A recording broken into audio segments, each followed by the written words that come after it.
Bonjour chers amis, Shavuot. Bon, aujourd'hui nous allons étudier un petit morceau qui nous parle d'un problème que chacun de nous rencontre plus ou moins fréquemment dans sa vie et auquel il est important de trouver une solution. Rabbi Nathan nous dit il n'existe pas un sujet sur lequel l'homme puisse se tromper au point de transformer une attitude négative en quelque chose de bon, c'est-à-dire une illusion, de croire à propos de quelque chose qui est mal, que c'est bien. C'est un des artifices qu'utilise la force négative, la tentation, pour nous détourner, de nous faire croire qu'on va faire quelque chose de bien, alors qu'en vérité, c'est quelque chose de mal. C'est la ruse. Donc, il n'y a pas un point sur lequel la ruse s'exerce et pour abuser, pour tromper les gens, comme la dispute, la discorde. C'est là où le rusé, le malin, celui qui nous tente, s'appelle un danseur. Il danse carrément et sa danse consiste à une mascarade, c'est-à-dire à se faire passer pour quelqu'un de bien, alors qu'en vérité, il a de mauvaises intentions. Quelles sont ses méthodes? Quelles sont ses intentions? Il incite l'homme à chercher des querelles à son prochain.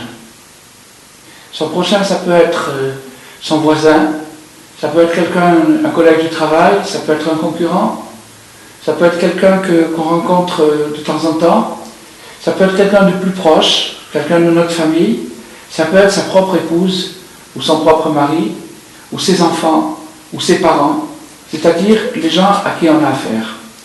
Donc, les gens à qui on a affaire, puisqu'on a affaire à eux, il y a sûrement quelque chose de positif dans cette relation. Elle peut apporter un complément à chacun des membres de la relation.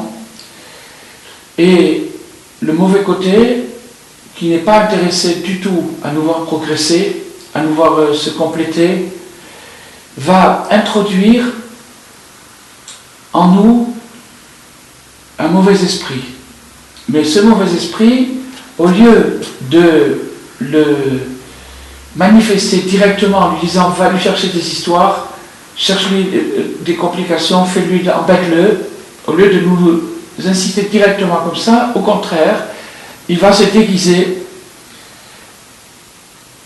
d'une manière hypocrite, comme si ce qu'on voulait en vérité, c'est son bien, ou le bien de la cause, ou notre bien. Et il va nous inciter à ne voir chez cette personne que des aspects négatifs. Ça, c'est quelque chose de bien connu, qu'il n'y a personne sur terre qui n'a pas de défaut. Mais nous, notre travail à nous, c'est de ne pas regarder les défauts des gens, mais seulement de se concentrer sur leur aspect positif, sur ce qu'il y a de bien en eux.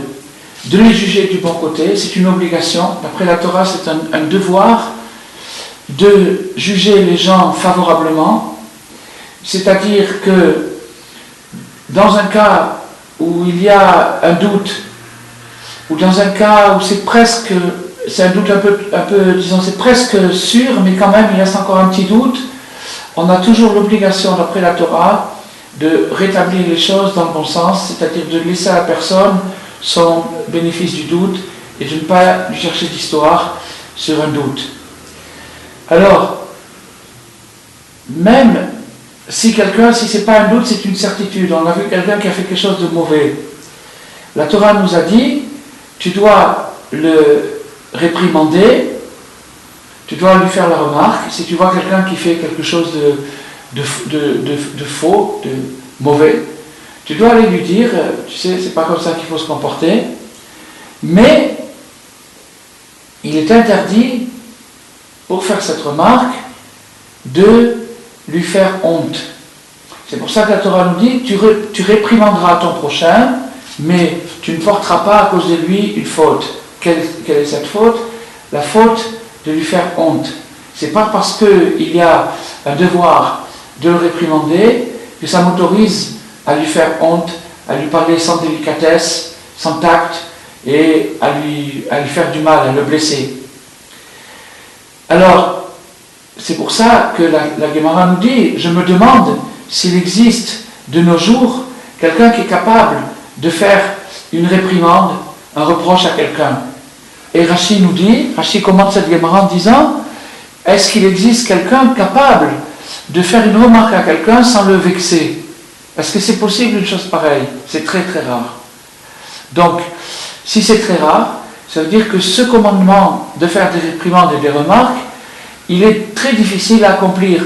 Il y a aussi encore des dizaines et même des centaines de commandements qui sont difficiles et même impossibles à accomplir. Par exemple, les commandements qui sont attenants au temple, on ne peut pas les accomplir, donc on en est dispensé.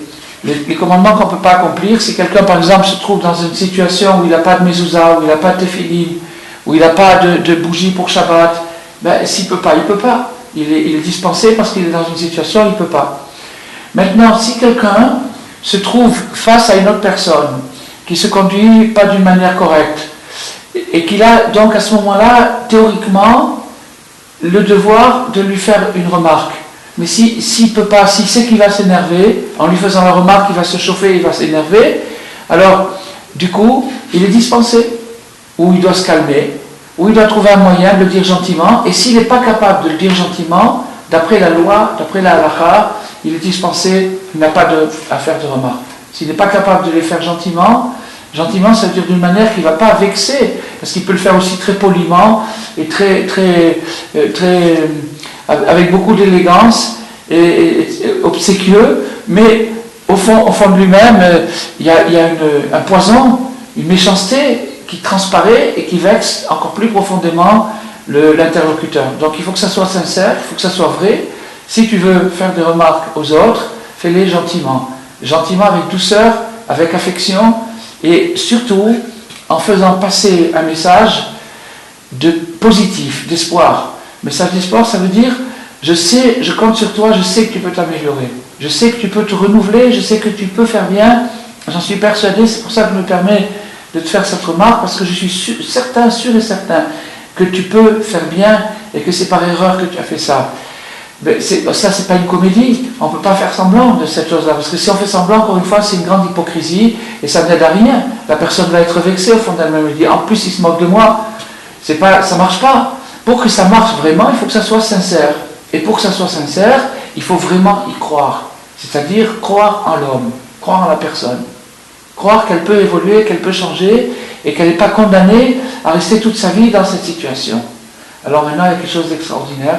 Dans un autre endroit, Rabbi Nathan nous dit, de la même façon que nous avons un devoir de réprimander autrui, mais de ne le faire que dans le cas où on peut le faire délicatement, avec amour, avec gentillesse, avec espoir, c'est-à-dire en comptant sur la personne, en étant certain qu'elle peut évoluer et peut s'améliorer.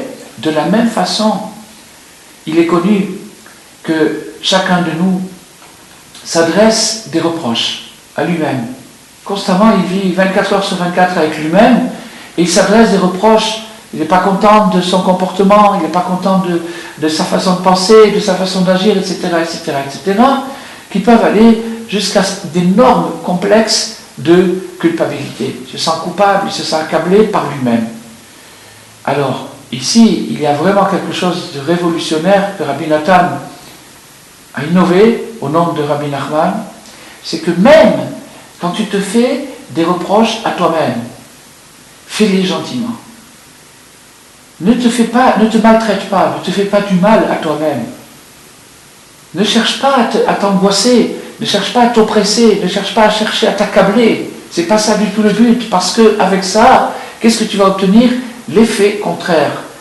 D'abord, un découragement, une envie de se révolter, de tout plaquer, de tout lâcher, de se dire j'en ai marre, j'y arrive pas, c'est trop dur pour moi, etc., etc. Pourquoi? Parce que la remarque a été trop cinglante, elle a été trop dure, elle a été trop méchante.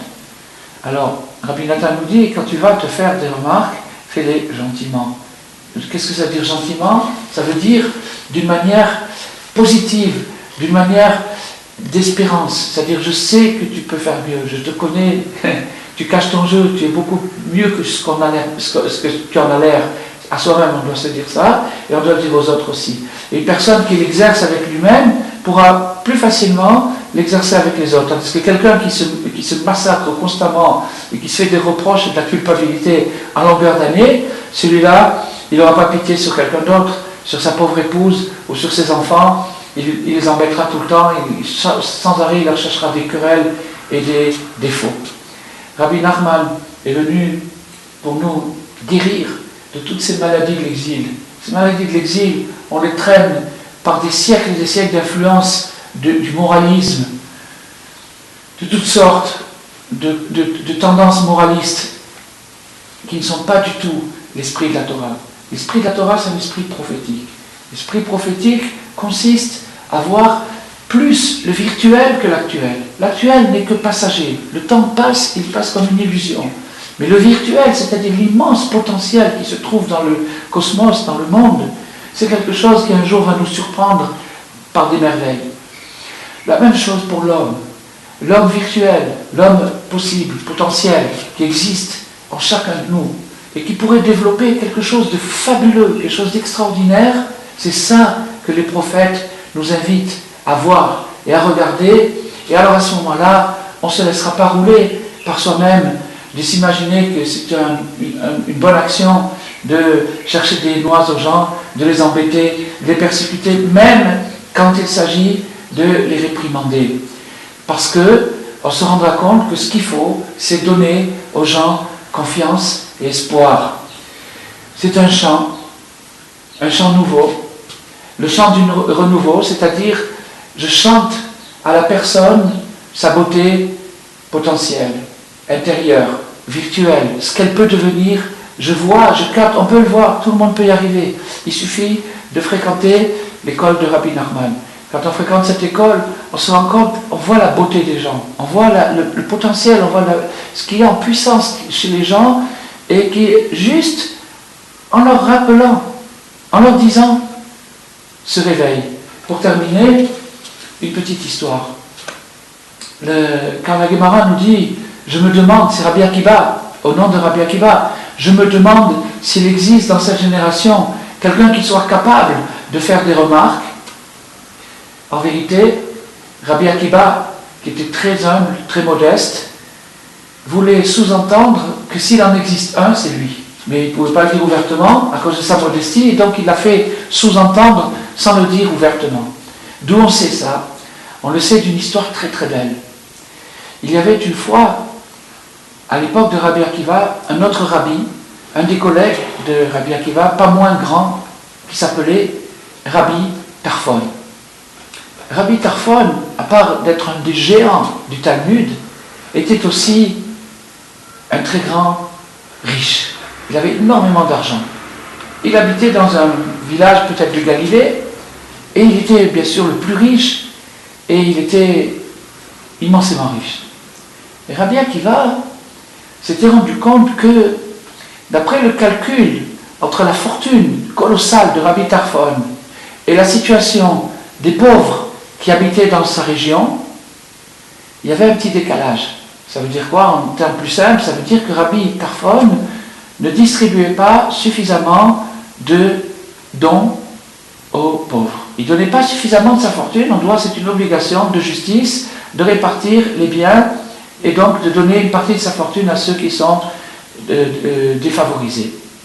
Donc Rabbi Akiva, qui faisait des calculs, s'est rendu compte que Rabbi Tarfon ne donnait pas suffisamment. Mais comment on peut faire pour approcher Rabbi Tarfon? Comment on peut faire pour aller lui dire, Rabbi Tarfon, tu ne donnes pas assez le tzedaka, tu ne donnes pas assez d'argent aux pauvres. Alors, Rabbi Akiva a imaginé un subterfuge. Il est allé voir Rabbi Tarfon, il lui a dit, Rabbi, est-ce que ça t'intéresserait que de temps en temps, tous les deux, on se rencontre pour étudier les psaumes? Les psaumes?